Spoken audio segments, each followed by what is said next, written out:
What is going on, everybody? Thank you all so much for tuning into this live stream segment of For the People podcast. I am your humble host, Niko House, and today I have for you all a very special guest, former Green Party candidate, and a person that I can only really describe as a career activist, not only domestically, not only for Black issues, not only for the poor, but international, Central and South America, for Palestine. I mean, if there are people in need, Ajamu Baraka has basically always been where he needs to be. So I would like to welcome to the show for actually the very first time, Mr. Ajamu Baraka. Thank you for joining, man. I really appreciate it. Thank you so much, Niko. I really appreciate it. Glad that we finally had a chance to link up. I've been watching you and following you for quite some time. Fantastic show, fantastic information, and I'm so glad you described me as I guess, a career activist or revolutionary as opposed to a careerist. So I appreciate that distinction. Nah, it's an important one. It's an important one. Oh, Yeah. So I don't know if you know, you probably wouldn't remember this, but the first time I actually met you was whenever you made your announcement that you were going to be Jill Stein's VP in 2016 in the Bronx. That was actually the very first time I met you. And that was actually whenever I got my career started. And you actually gave me some very encouraging words. I look completely different. I couldn't even grow a beard back then. So like I said, you probably wouldn't even recognize me, but that was my first engagement with you. And I liked what I saw from the first speech that I heard you give. So, and I'm glad that you've been one of the very, very, very few people since then to not have disappointed me. I appreciate that, brother. And I do remember that. I mean, I knew you. I just couldn't place exactly where we linked up the first time. Yeah, man, I had a fade back then, man. I didn't have a beard. I literally could not grow a beard. You ain't changed at all, though, man. You got the same haircut. I appreciate it, but no, the years are catching up on me. It's man, look, the politics catching up on all of us, man. There's a lot that's been going on in the world, and your former partner in crime, Jill Stein, has announced that she is going to be running for president again. So first of all, I would like to know, how do you feel about her revived candidacy for presidency, especially given that you've already had experience with her in the past? No, I thought it was a good move. I mean, she relays the fact that there was a very serious conversation that took place once Cornel West decided that he was going to attempt to run a so-called independent campaign. We knew that someone had to sort of be the standard bearer, if you will, for the party, because the way this electoral process works in the U.S., a party has to have a presidential candidate in order to maintain ballot lines in various states. And so Jill was trying to encourage me to run, and I encouraged her because I know she had the experience. And Niko, you got to have the fire in the belly to do this. And my responsibility, my priority was and is building, I think, what is one of the most important formations in quite some time, and that is the Black Alliance for Peace. And so I could not even consider taking time away from that work to run in the electoral process, as important as I think that is in terms of getting access to our people, raising questions, and contending for power. So I know Jill has the fire in the belly and the discipline to do this work. And so I'm glad that she is, in fact, she jumped in and she's taking care of business. Yeah. I mean, Jill, once again, one of the very few people too that has really not disappointed me politically since I've gotten to know her, and I was happy because I'm not gonna lie to you, man. They left a lot to be desired with the candidates in the field, principally because of what you said. This takes experience, and even though you might have the right intentions, like in the case of, for just say like Cornel West, for example. There is a point where experience does come into play, and you don't have to spend a lot of time making up ground for things that you didn't know, like for the game, for parts of the game that you weren't aware of, right? And I feel like Jill is kind of covers a lot of the bases, especially given her experience and yours from 2016, where y'all really had some record-breaking numbers, not only running for office but even fundraising for the party itself. So, I wanted to switch gears really fast. So you've been a staunch advocate for Palestine, and some people may not know that you actually went to Palestine in 2014, correct? Yes. First of all, how was your experience in 2014? And now, after what we're seeing with the ICC, I want to see I want to hear what your opinion is on the warrants that were requested for both the leaders in Israel, but also the leaders of Hamas. Well, Niko, in 2014 was really it was an experience that I really don't want to repeat, basically. Um, I went on the delegation. It was funny because the organizers of the delegation, they identified, in essence, three people who because they've been taking delegations to Israel, they Mhm. identified three people who they knew would probably not get in, and I was one of them. But Wow. luckily that I got in, and I did it because I was watching certain things and certain person that wasn't paying attention, and so we got in. But Niko, I told people when I came back that if the U.S. public understood or could see what we saw in Israel, and then they make that separation between Israel proper and the so-called occupied territories, where many of us believe the entire space is occupied. But Mhm. between Israel and in Israel proper and the occupied territories, primarily, support for Israel would dissipate. It would evaporate in a matter of hours or days. Okay, Wow. the situation was horrendous. What Palestinians are facing, the constant attack on their humanity, the apartheid system, the apartheid laws. Because we spent most of our time in the West Bank, we live with Palestinians. We got a chance to experience what they go through, including on our third day, being gassed by the IDF Oh wow. in a town, Bitleen, where they took us up to the wall that had cut their community in half, settlers on the other side, and they on the other. And as we were there and listening to the presentation from our host, we look up and we saw two Israeli jeeps coming toward us, but we didn't pay attention. And then we looked up, we started seeing this stuff coming through the air. And the first thing came to my mind, who would be shooting fireworks at this time in the afternoon? But of course, it wasn't Here. fireworks. It was, in fact, gas. And what they did, they didn't shoot it at us. They shot it behind us so that we have to run through it to get back to our cars. And we had some elders with us at that time. Now, I'm an elder now, I guess, but we had some folks a little bit at that time, actually my age now that I am, and it was quite horrendous. And so we got back to the town, and that whole evening we were ready for the IDF to run in on us because we were in the town illegally, and they had in the past raided the house of one of our hosts. Um, so that was our experience, a part of our experience. We saw house demolitions. We had to go through all the checkpoints.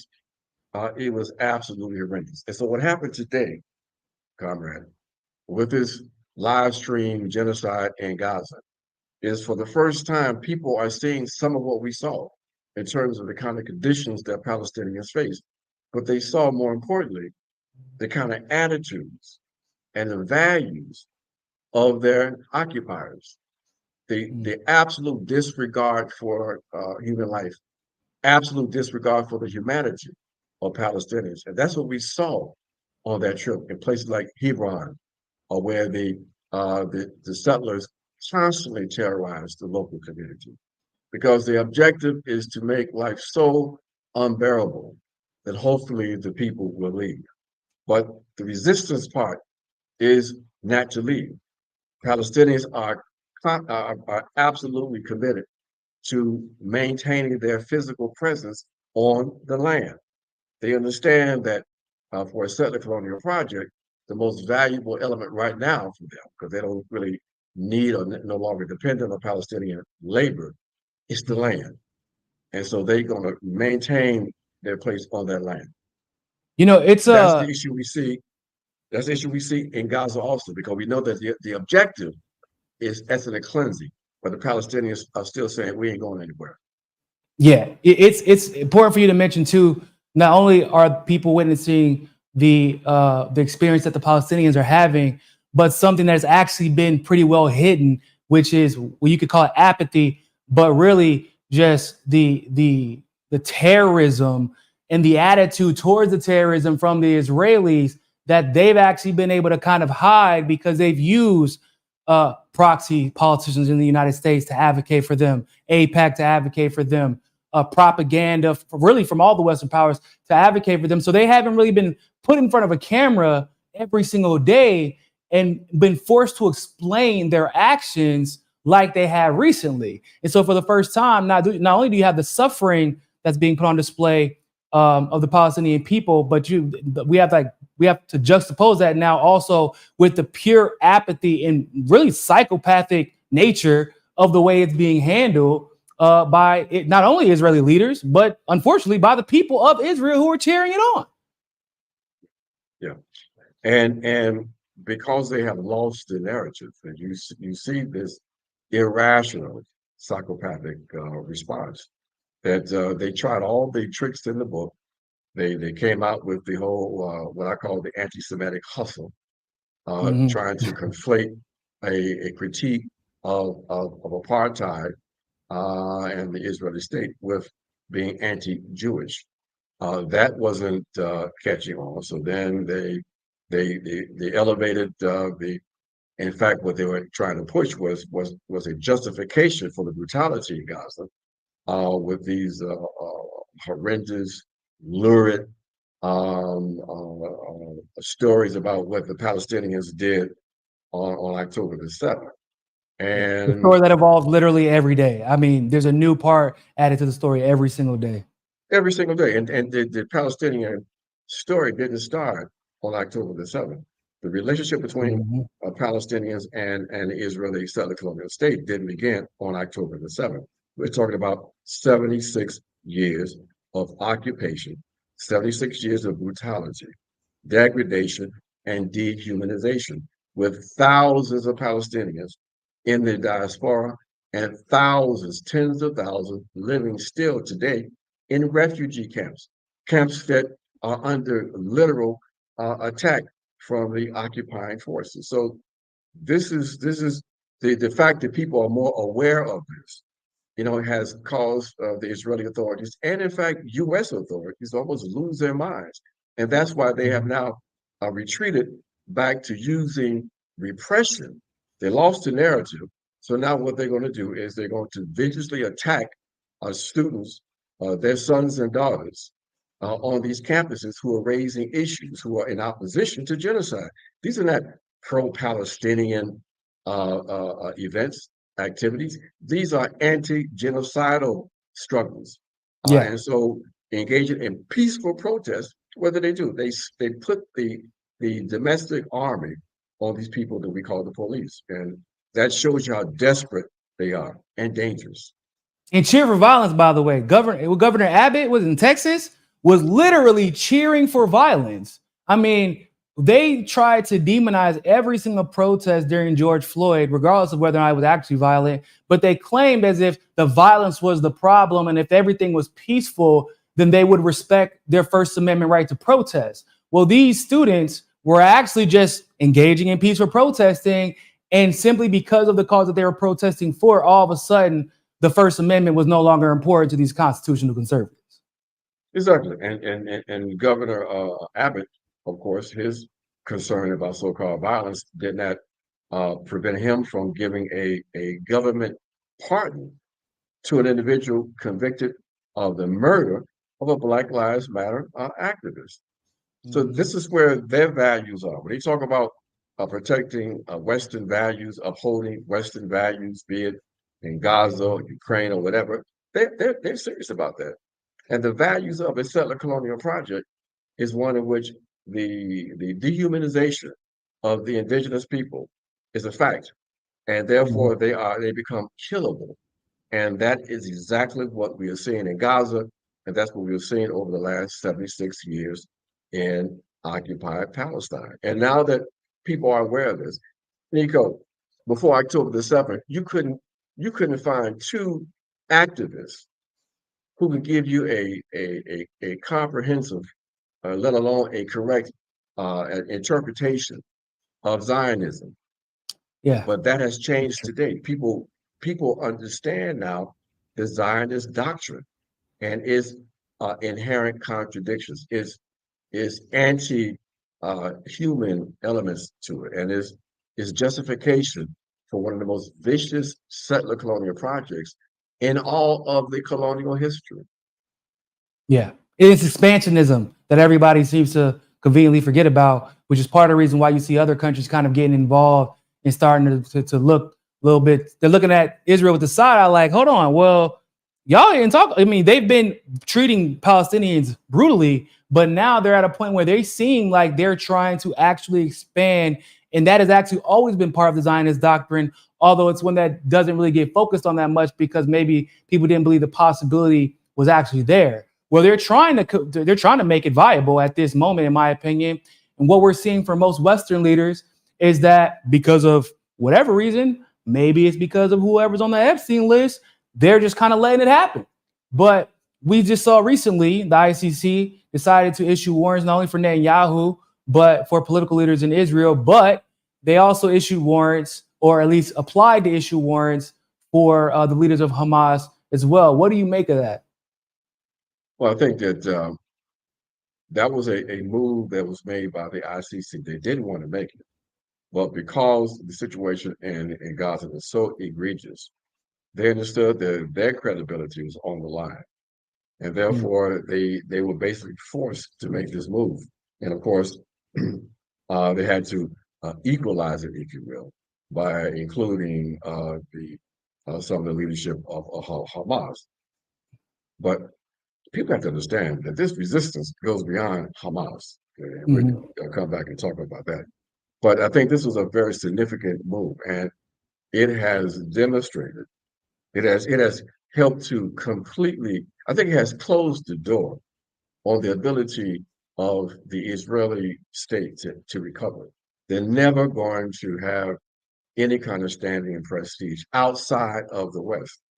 And what it's doing too, Niko, is that it is consolidating, it's solidifying this polarization, if you will, between the 10% of the population that makes up the US and European global population and the rest of us.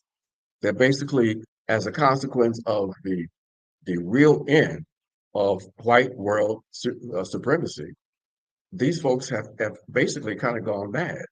And they have committed themselves to using violence in order to try to maintain their global hegemony. So, Yeah. because of that commitment, and because they're no longer able to effectively use the ideological weapons, we're going to see more of this kind of blatant brutality, this kind of blatant violence coming from elements in the West. So this situation with Israel is sort of emblematic of the deterioration we're going to continue to see Yeah. as it relates to this process. Did you see that France actually concurred with the decision of the And ICC Belgium, to pursue warrants against Netanyahu? yes, France and Belgium. They're basically, yes, and that was a very interesting move. Why do you think that is? 'Cause I'm kind of confused. That just seems very anti-Macron like, in my opinion. That seems like the opposite of what he would do. Well, you know that you have to look in the internal politics of both of those countries. And you have left and progressive forces that are still have influence. You have this tradition of so-called French independence. And you also have, interesting enough, of a certain element of anti-Semitism still in Uh, France. So I don't think that was a driving force necessarily, but I think the French are trying to make certain moves because they understand that the current configuration of power between the West and the rest of us can no longer stand. They already have been suffering body blows themselves as their French empire has been deteriorating. And so they want to help to position themselves in what will be a almost post-Western configuration of power, in my opinion. And Wow. so That's a big we, statement. That's basically saying that they're, I'm assuming partially because of what happened in Niger and some of their other colonies in that area in Africa. And, you know, Macron, and also they're still feeling the blowback of their decision making by aligning with NATO and Ukraine against Russia. That basically what you're saying is they're kind of seeing what the future might be in a world where the United States isn't running the show, and they're trying to position themselves to at least not be on the wrong side of that world. Is that what you're saying? I'm suggesting that that's part of their calculations. That's the only way that it makes any kind of sense. Because they're not like super principle. This is pure, Yeah. I think, opportunism. And so they see the writing on the wall. And so they want to be able to be in a position to align themselves when necessary with the global South. But in the meantime, they will continue to pursue their own national interests. We see that they have deployed troops into New Caledonia. They are violently putting down the independence movement there. So while they are saying on one hand, they respect international law, on the other, they're still pursuing and executing their colonialist policies. Mm-hmm. Yeah, that 100%. So I mean, I find that first of all, I don't believe that there should be any equivocation between what Hamas did because Hamas technically responded. I mean, I just remember the days leading up to October 7th, which is a lot of people don't even discuss. There were a bunch of videos coming out of people being killed and homes being destroyed before October 7th even happened. I mean, Israelis destroying homes in both Gaza and the West Bank before October 7th. So I was kind of confused at the reaction to October 7th because to me, I was thinking, yeah, this seemed like a natural conclusion. I didn't think it was going to become what this is now. I never thought that because we're so used to seeing them go back and forth in such a way that ultimately ends up in, I wouldn't call it a stalemate per se, but Israel gets its they use it as an opportunity to take a little bit more land and get a little bit more funding for their military and flex their muscle.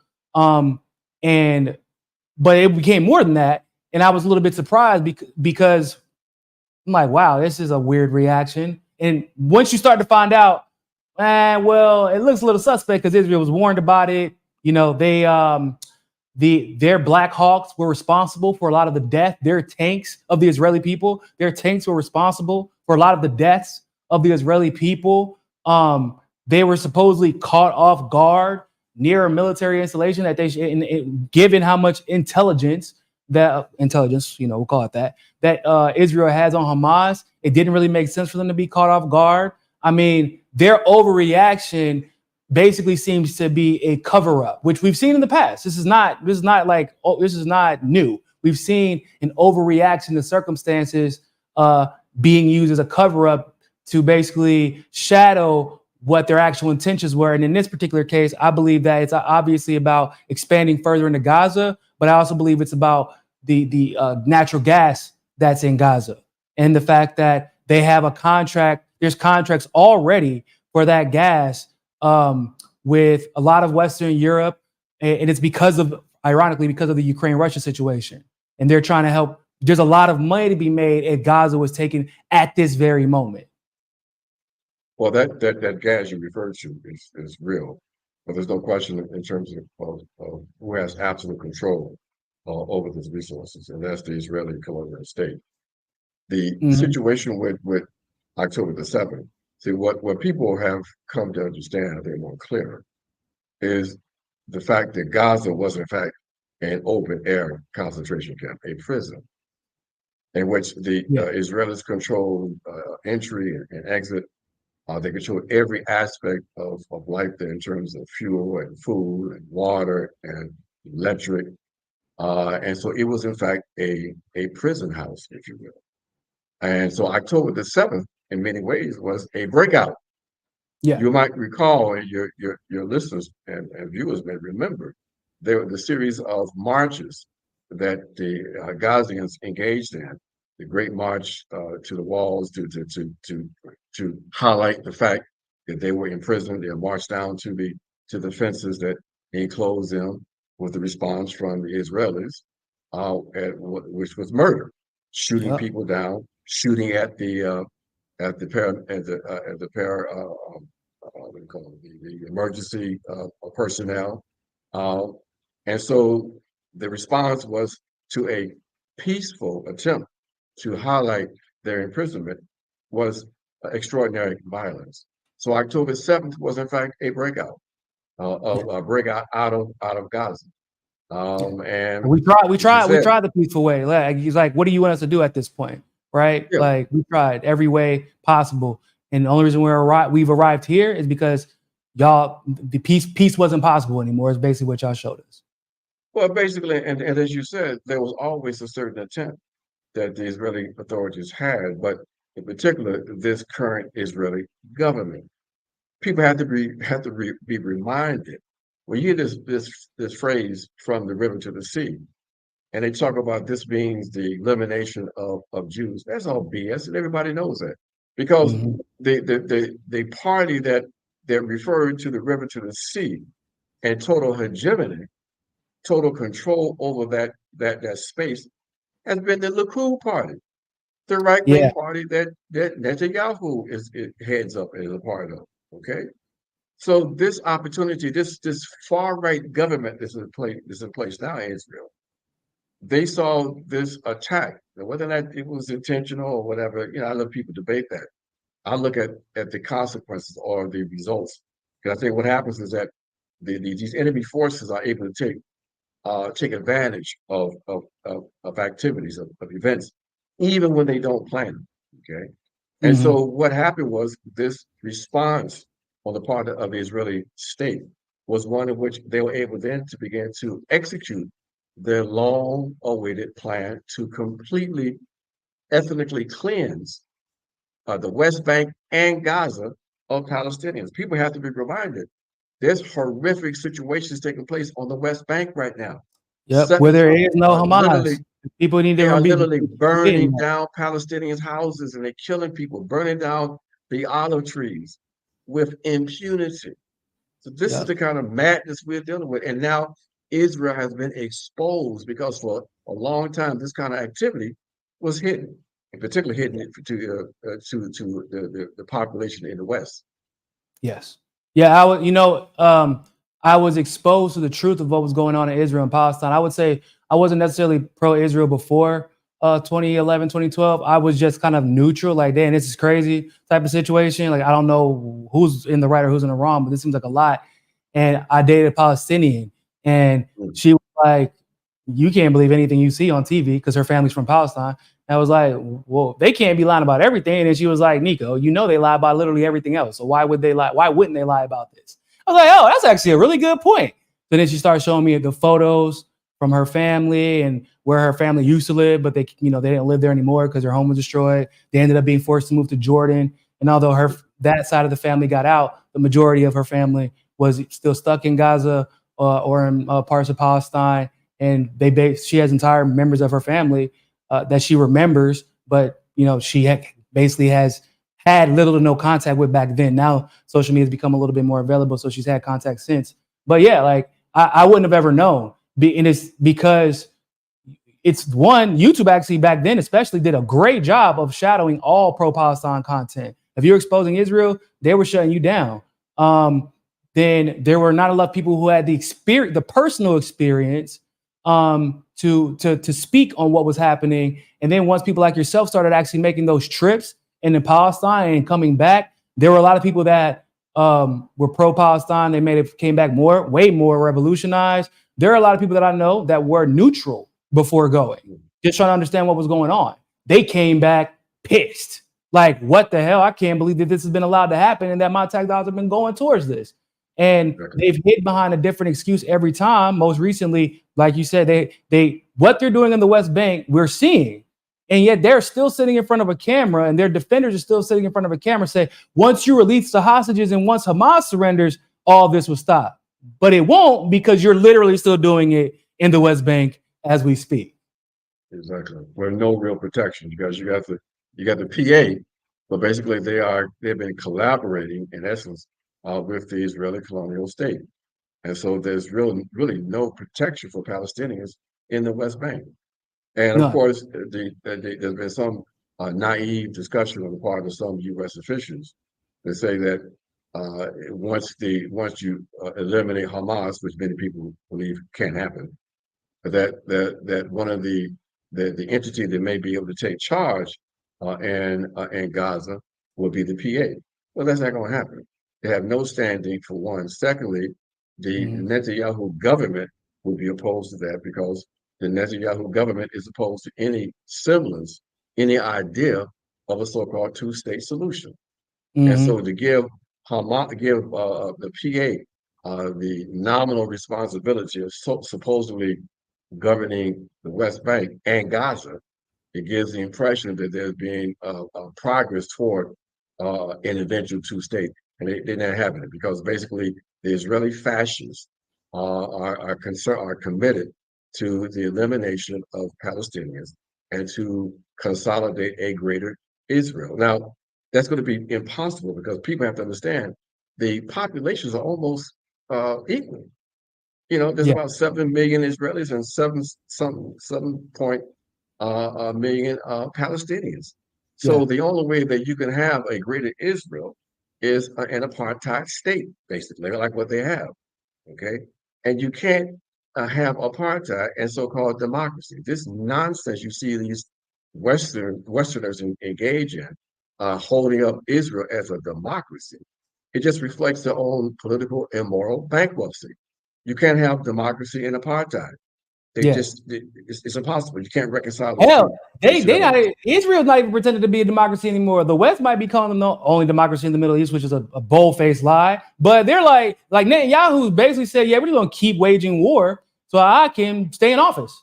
Like, Well, but he still refers to himself and his state as as a democracy. He says it's mhm. outrageous that you will compare a democratic Israel with Hamas. Well, some people argue that the ones that should be upset with that kind of equalization should be Hamas and the Palestinian resistance. To Mhm. suggest that they are on the same level of a brutal, racist, occupying power that's been involved in dehumanizing them for 76 years. There is no equivalence. The enemy, the crime, the criminals are the Israelis And and I the don't mean to Israeli state. interrupt, but I feel like it's important because you mentioned the racist part. And I need people to understand that they dehumanize not only Palestinians, but their own Jewish people if they're the wrong skin tone. We know what happened to the Ethiopians that ended up in Israel, ended up sterilized because they only want a certain type of Jewish person in Israel. They don't want the ones that look like myself or Ajamu. And no one really wants, none of the Zionists like to discuss that part. They don't. They don't. That's one of the things we saw up front too. We met with one of the people that didn't know this. I knew it though. We met with one of the founders of the Black Panther Party of Israel. Oh, what? Oh, I didn't even, I would have never guessed that existed. There was Wow. the what do you call it? Start with the M. I always forget their name. The non-European Jews. Sephardic. No, the Mazat Mahadi. Oh, Anyway, whoa. I've they never they heard that one. non-Europe they're non-European Jews. I'm sure your listeners will know what I'm talking about. The non-European Jews have occupied that territory for centuries and in Okay. parts of North Africa. And so what happened was this group organized themselves because they were so horribly treated by the Europeans who called themselves Jews that came into that part of the country, a part of the world, and they organized a Black Panther Party Mm. because of Mm. the discrimination in Greater Israel.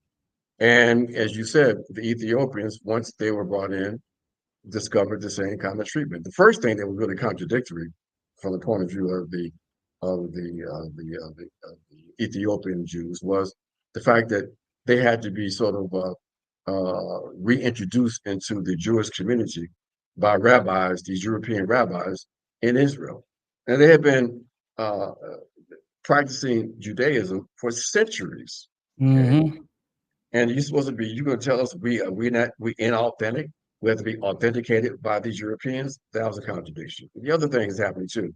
There was a image yesterday circulating in social media of these three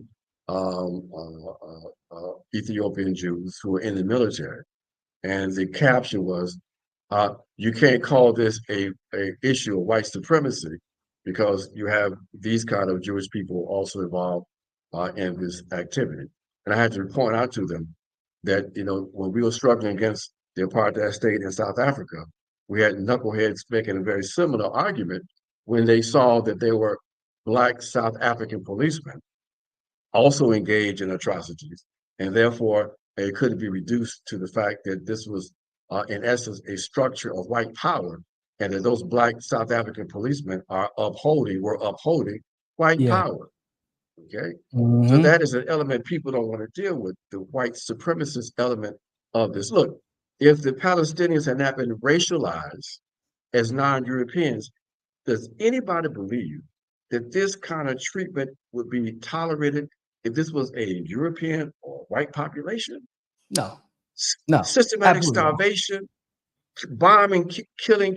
No, there's no way. But they are No, not, we got their an humanity example is in not Ukraine. You recognized. saw how much the world came out and just offered them a big old hug, a lot of money, and refugee status. The moment you, not the Africans though, just the white ones. Remember, I don't know if you ever Exactly. saw that video clip of the lady was reporting, and she's like, "These are good people, Christian with Western values who look like Europeans." She literally said that about the Ukrainians that were coming Right, over to the UK. right. And people comment on the fact too that Ukrainian refugees were getting down to the southern border of Mexico and the U.S. and walking in while the other migrants were all huddled up, trying to get their time to make their appeal. These Europeans are coming in with their rollerboards and walk right through the border. So now Yep. it's the racial contradiction too that people have to deal with. We're not going to be able to build a new world until we finally deal with and confront and destroy white supremacist ideology. They're so Mm-hmm. incorporated, so normalized that most people don't see it and don't even recognize it in themselves. Yeah, yeah, it's so deep, man. It's deeper than what most people think. The Nazism. I actually maintain that the Nazis didn't lose. I just say Hitler got killed. It's not the same thing as the Nazis losing. And if you look at foreign policy, Western foreign policy in particular, over like ever since the end of World War II, it just looks really suspicious that it seems to always benefit white Western nations, and it's always East Asian, Middle Eastern, uh, basically anybody who isn't white. Those nations are the ones that seem to suffer and seem to be expendable, and even have seemed to have the lives of those nations devalued in the way that we mourn them. If even like when we take into Exactly. consideration like what happened in Afghanistan and Iraq, where millions have died because of some fake beef that the U.S. created and is responsible for, and more innocent people died than terrorists, U.S. soldiers or Afghan soldiers. So and no one Exactly. seems to care. And the U.S. walks away from Afghanistan after 20 years and says basically, later for you all. And Yeah, basically, no reconciliation, no reparations at all. It's like, were you there? We didn't achieve our objectives, so hey, we out of here. good Another luck, way in which basically. another way in which this race thing works too is it's very interesting.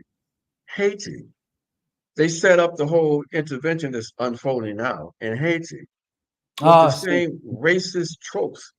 These wild Africans and these gangs, and they can't govern themselves. And it was so easy to play into this notion of African uncivilization, uncivilized forces that really needs to be saved by outside forces. Now, mhm. this time they did something that's even more slick and dangerous. They developed what I refer to now as a neoliberal Pan-Africanism. Now they are bringing in troops from Kenya, Chad, and Passed off. Benin, Jamaica, the Bahamas, to go into Haiti to intervene to bring some order.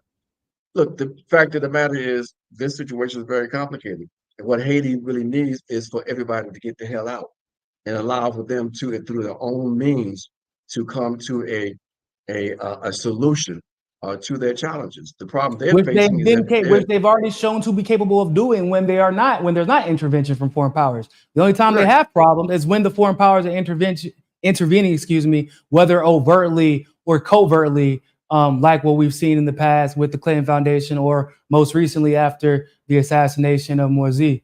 So really quick. Oh, go ahead.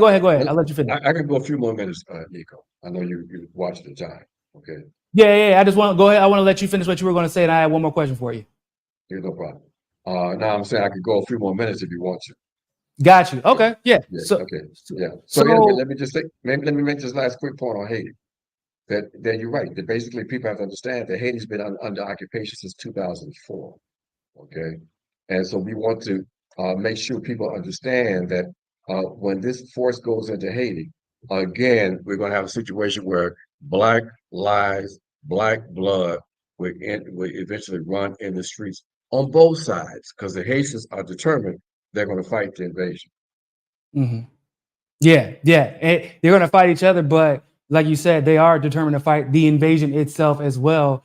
So it's wild, because you're going to have now Black soldiers from other countries who are going to lose their lives because they probably had no idea, like, oh, when I sign up for the Jamaican military, then I'm going to be sent to Haiti to kill other Caribbeans. That's insane. Nobody would think about that when you sign up for a military in a Caribbean nation. So I want to switch gears really quick again. Speaking of Black issues. So I'm not going to say the name of the person that you were having a conversation with, but the conversation of reparations has come up again because Jill Stein actually released a platform in great detail talking about reparations, why it's so important. This isn't the first time actually that she ran on reparations. Both of you guys, rather, in 2016, y'all ran on reparations. So this isn't the first time, and it's not the first time that the Green Party's talked about it. However, there have been candidates, and because the reason I want to have this conversation with you, because I feel like there's been so many arguments about this. There are candidates that talk about the plight of Black people. There are candidates that say Black issues are exclusionary and we should focus primarily on that, or principally on demonizing those who are stopping Black people from, or oppressing Black people rather. And then there are people who believe that you can't separate Black issues from the working class, which I tend to kind of follow more into that category. And I feel like it's the waters have kind of gotten muddy to the point where now people like Jill Stein are actually catching strays, for one, being right on the right side of an issue. But in the case of, for example, Dr. West, he feels like there are people who feel like he is more representative of Black issues and the prosperity of Black people than Jill Stein, despite her actual policy experience and her past advocacy. So could you speak to that a little bit and address some of the back and forth that we've been seeing? Like I said, I don't want to say names, but there's been a lot of back and forth on that. Yeah. Niko, part of the issue we have is that there's a certain kind of intellectual laziness that's become normalized in this culture. Mm. So people can just say anything without any kind of research, any kind of investigation. And it just gets picked up and people will run with it. The fact of the matter is that these platforms have a reparations element to them. But this whole discussion around so-called Black issues, I ask the question all the time. Well, what are these specific Black issues that one is referring to? Now, for me, the Black issue or the African issue that I'm concerned with is how do we have self-determination? How do we deal with an enemy settler colonial state? How do we build a new society in which Black people, African people are respected? How do we eventually eliminate colonialism, not only for ourselves, but for the world, okay? I'm not interested in no bullshit about so-called racial justice. What does that mean? Yeah, I don't know what that means. Racial justice in a colonial project. I'm not concerned with some bullshit about criminal justice reform. I don't want to reform this system. If we win some concessions in the process of overthrowing it, that's fine, okay? So if you're not talking about that, then basically you just plan, okay? You're that serious. So what are the specific issues we can refer to, reference that are disconnected from also the general plight of the working class? We live in a colonial capitalist system. We are suffering because we are African people, but more so African working class people. Okay. Mhm. And if you're not bringing in that class component also, then basically you're giving talking points to the enemy. I don't love all black folks. I don't love those Negroes who are neo-colonial black misleadership puppets who are running these urban areas on behalf of white power. Okay, they are the enemy. We can't get to the primary enemy because we have this secondary enemy, this buffer class that Yeah. we have to deal with. Okay, so if you're not talking about also class struggle, then you're still bullshitting. Okay, let's get for real, And folks. some of our The moment so-called black leaders like to ingratiate themselves with that buffer class. I'm not gonna lie. I ain't gonna say no exactly. names, but This is not serious. It's not a serious conversation. I'm not concerned about the reparations with Jill Stein or whatever. I'm not concerned with what our dear brother Cornell West. We just asked the question, Cornell, what are the particular issues you're raising? Okay, mhm. because I'm hearing the same speech he's been given for like 25 years. That to dismiss the brother. Okay, I love the brother. Brother Cornell is he's always been there for us. If you got an issue and you want a celebrity to help bring some attention, call Cornell. He'll come up. Okay. But this thing That's he true. got involved in with this presidential thing, it's been unfortunate, but he's still a very powerful and important voice. But Mhm. his stuff has got to be narrowed down to some specific kinds of policies, even though they may be reformist policies. They help sharpen the contradictions. People who are Mhm. like adamantly in support of him, they can't even tell you what the policies are. So it ain't Yeah, no, fair. that was it for me, man. That was really it. That was it. I was like, guys, I don't know what I know what he's mad about. Like, okay, but he can't even say truly that he wants to uproot the system. How are we gonna have a conversation? Like, I can't start a conversation with you if you're not gonna say at least that. You can't be talking about my good friend Anderson Cooper and act like Tucker Carlson the devil, because like they should be in the same category by your standard. By the standard that he had set, they should be in the same category. But he seemed to want to ingratiate himself within that professional managerial class. And for me, that's a major red flag, because one, it shows you have problems with discernment, and two, it shows that you see value in their validation, and that's very dangerous for what we're trying to achieve. It can be very dangerous. But one of the things that's interesting about the fact that Cornell still has access to the bourgeois media is that he's able to, in fact, articulate some things that most people can't. Now, I would argue one of the reasons why he maintained that access was because I think that the state and the Democrat Party in particular recognized that he was no longer going to be a threat. If Mm-hmm. Cornell would have stayed with the Green Party, with an apparatus that could have gotten him on the ballot across the country and been a real threat to the Democrats, the first thing that would have happened was they would have disappeared him from the bourgeois press. But Yeah. he can still get access, and that's a good thing. He still raises some very serious and important issues and questions. But this is about a struggle for power, folks. And we've got to fall behind a united left candidacy if that's possible. And one that's actually going to be on the ballots if you really want to be in a shift power. Okay. Well, understand this. It ain't just about the presidential level. It's about how we build power at every level of the state. How do we build dual power? The electoral process is no more than an instrument, theoretically, to help us continue to build that dual power, independent political power. Okay. Yeah. So the electoral process becomes just an aspect of a strategy. It's not an end, it's a means Mm-hmm. to end. The end is the defeat of this backward, racist, colonial capitalist project, folks. If you're not about that, you're really not serious, in my opinion. Okay. Yeah, yeah, If you're not, and y'all if got a you're not lot serious, of just people to forget what y'all did in 2016 led to a lot of local success that didn't get the coverage and publicity that it needed. But I remember I was in Florida, I was in New York. I saw Green Party people that otherwise would have never got the fundraising to win their elections end up winning because of the attention that you guys brought to the Green Party. and brother, I'm gonna go toward the ending with something that's gonna be very controversial. You know, when you look at what these people have justified in Gaza, open, naked genocide. When you understand the lengths that they are going to maintain global white supremacy. Does anybody who is serious in their right mind believe that these criminals are going to engage in anything that we can define as so-called reparations? They're not Yeah, that's true. going to do Yeah. it. You want reparations? Defeat this enemy, okay? Because you ain't getting no check. You ain't getting no check from these criminals. You want reparations, you want justice. How can, plus two, how can your enemy repair you? They can't do it. You want reparations? Let's defeat them and build something new. Okay? I'm Mm. tired of playing with this issue. Yeah, because now it's almost been kind of used as like an abortion issue, right? Like, is we know we're not gonna get it, not with this current system. I mean, the last case of redlining, I don't know if you know, but the last case that I looked up of redlining, which is supposed to be illegal a while ago, was 2014.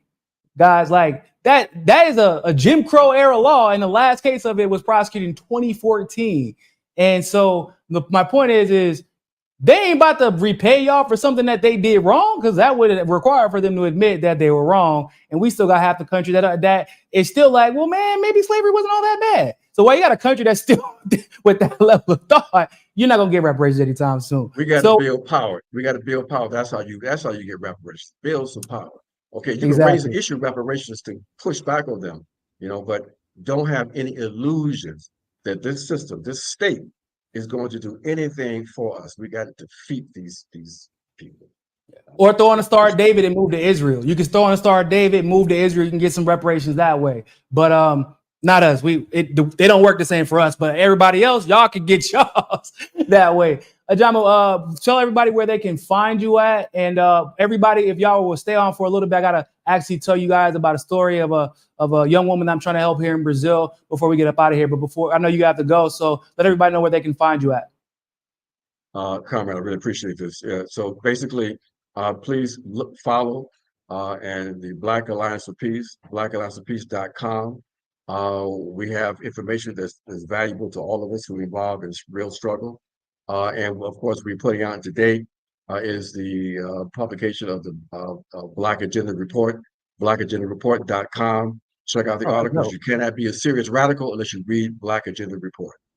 Yeah, that's facts. Black Agenda Report is dope. And you said Black Alliance for Peace, right? Yes, sir. BlackAllianceForPeace.com. blackallianceforpeace.com. Yes. All right, y'all go ahead and y'all make sure y'all go follow that. John, thank you so much for coming on the show. I really, really appreciate it. I hope to do this Thank again you. sometime soon. And good luck on all your adventures going forward.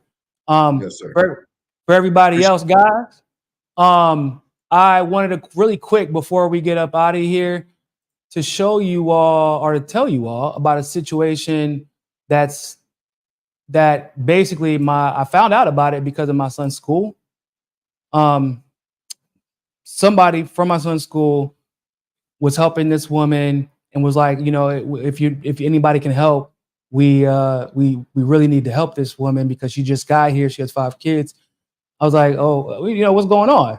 So basically, the story is this. She's 26 now. She just turned 26. But when she was 13, she was sold by her mother for land. Okay. Almost from the moment she was sold, this old man that she was sold to started forcibly impregnating her. Okay.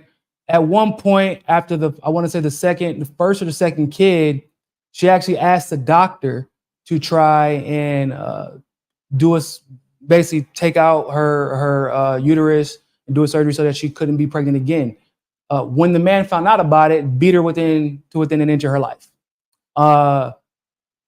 Years pass and no one is helping her.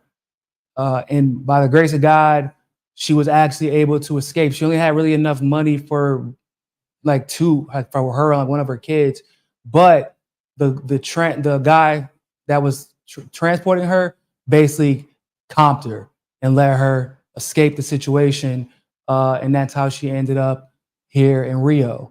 So when we found about the story, and if you go to the GoFundMe link in my description, you can see her picture and also see the video. You can't understand this in Portuguese. I'll let you understand Portuguese, but she got the hell beat out of her on a regular basis. She was basically held captive. I know this sounds like insane, but there are a lot of rural areas in Brazil, unfortunately, where this type of stuff happens. Hell, in the Amazon, for example, or close to the Amazon, where there's a lot of Brazilian tourism, the families will actually sell their daughters as prostitutes, like to the tourists to make money. So that, unfortunately, it's not as uncommon as you would think to see something like this happen. Um, Especially, I mean, what's crazy to me is like I can't believe a mom would do something like that, but that's what happened. So the community is getting together and doing what we can to help her because she does live near me, and some people from my kid's school um, are helping. There's an NGO that's helping too but they're like a general NGO, like they help people with messed up situations in general. But we wanted to be a little bit more involved. I actually already bought a stove to give to her so she can at least cook and stuff like that. Right now, the only way she can make money is by selling sacks of nuts. I'm not joking. That's because she doesn't have any other marketable skills. She can't read. She was held captive. She's never been to any type of school. She doesn't really know how to operate a computer, to be honest. It's an extremely sad story, y'all. So I just started a GoFundMe for her, and it's just like $2,000 is our goal, and the link is in the description. And because she won't need much because of the currency valuation. If you donate in USD or Euro, I know I got some fans over in Europe. If you donate in USD, $2,000 is enough for her to buy the stuff that she needs for her apartment. Like she only has like I think a bed or a mattress rather. She doesn't have a couch or anything like that. Doesn't have a wardrobe or anything like that for the kids. Kids don't have clothes. They just recently said yesterday, I think that some of the kids have clothes, but the oldest doesn't have any.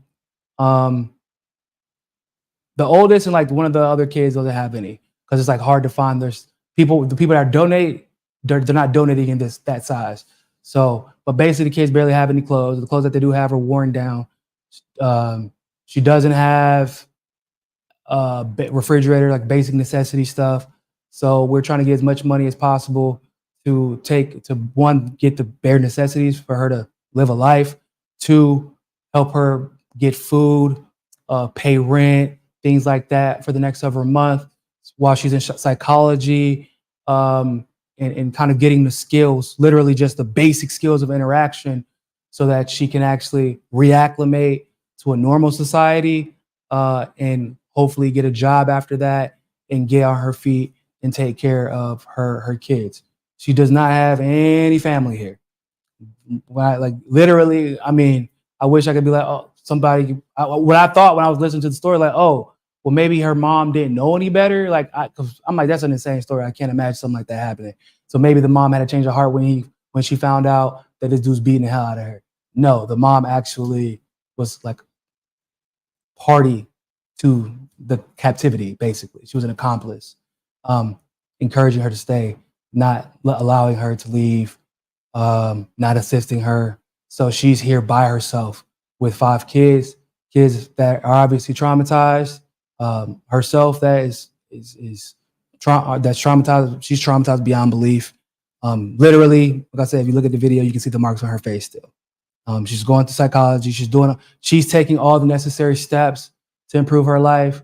But being American and having my platform, having really amazing supporters who do believe in mutual aid and helping out people in these situations, I felt like I had a little bit more responsibility because I can do something that these other people that are helping can't, which is bring her story to your attention, because otherwise most of y'all would never hear the story because it's all in Portuguese.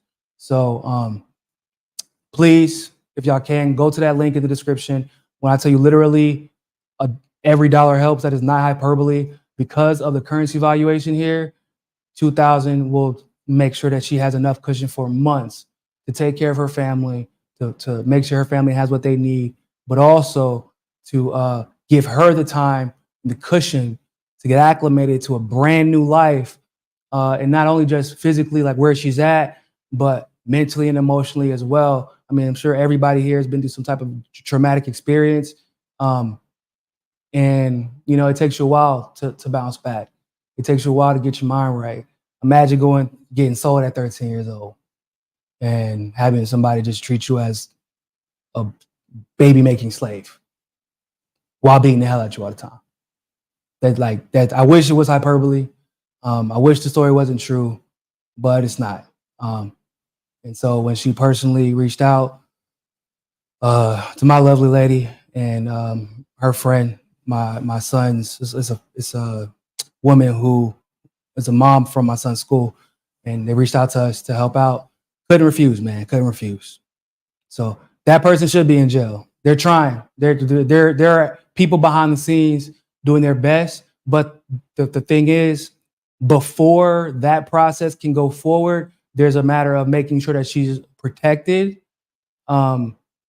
because the way that rights for kids work here, it's hard to, you can't like just leave with your kids actually without going through a process, like to prove that it's worth it, like that you're not stealing them technically, and you have to do paperwork.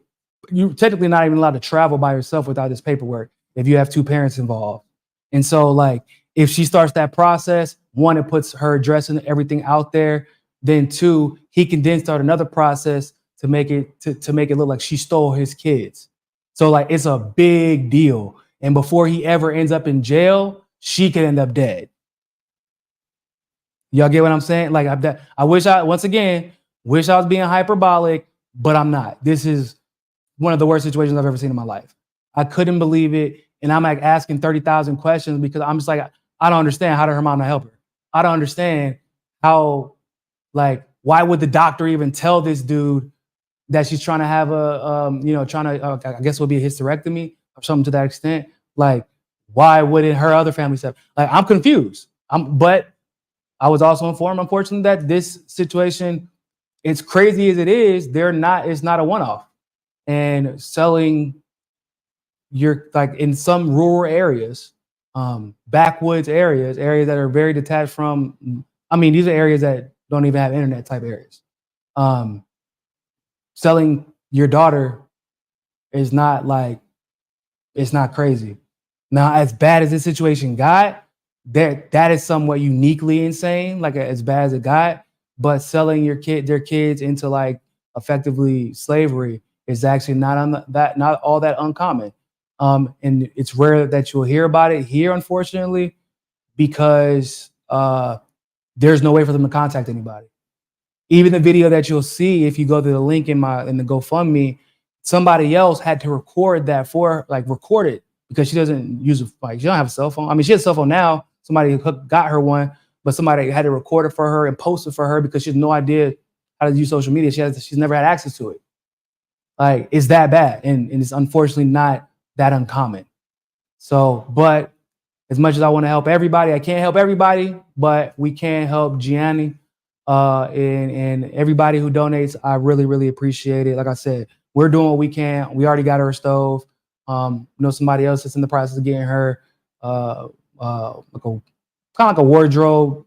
By the way, everything in Brazil, like if you get an apartment, that shit's bare. So it isn't like you get an apartment in the States and it at least has a stove, has kitchen cabinets, like basic things like that, air conditioning. No, if you get an apartment in Brazil, that shit's bare. It don't have a stove, doesn't have kitchen cabinets, doesn't have a closet.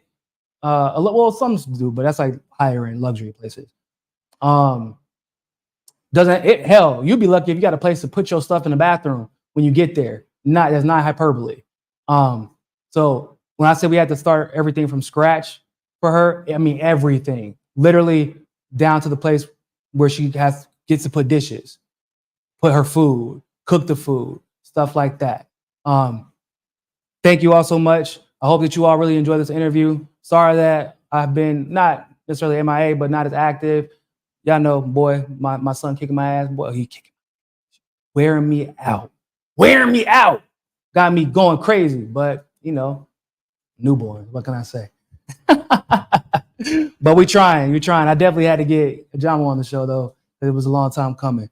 So make sure y'all like this video. Make sure y'all share this video if you can. Donate to the GoFundMe link. I would really appreciate it. Seriously, like I said, every dollar it counts. Literally times 5. Not joking. Every dollar that you donate is times 5. If you donate $10, she can feed her family for her entire family of 5 kids for the day. If you donate $10, I mean, and not with like buy a bunch of meat and feed and rice and even some vegetables and feed her whole family for that day. And if you donate like $100, she can feed her family for more than a week off of that, her entire family. So when I say every dollar counts, I mean that every single dollar is worth way more than what it would be if you were donating in the States, for example. So I really appreciate you guys. Thank you for listening to this little monologue, and y'all say some prayers and send some positive vibes for Gianni. And as I get more updates about the situation, because we're actually supposed to be, I think tomorrow actually, we're either supposed to see her or we're supposed to be interacting with her in some way. But also we do talk to her via cell phone. But once I get some updates about her life situation and some of the improvements over time, I will make sure to keep you all updated as well. Thank you all so much for tuning into this live stream podcast, For the People podcast. And always remember, more than anything else, find your balance. Peace.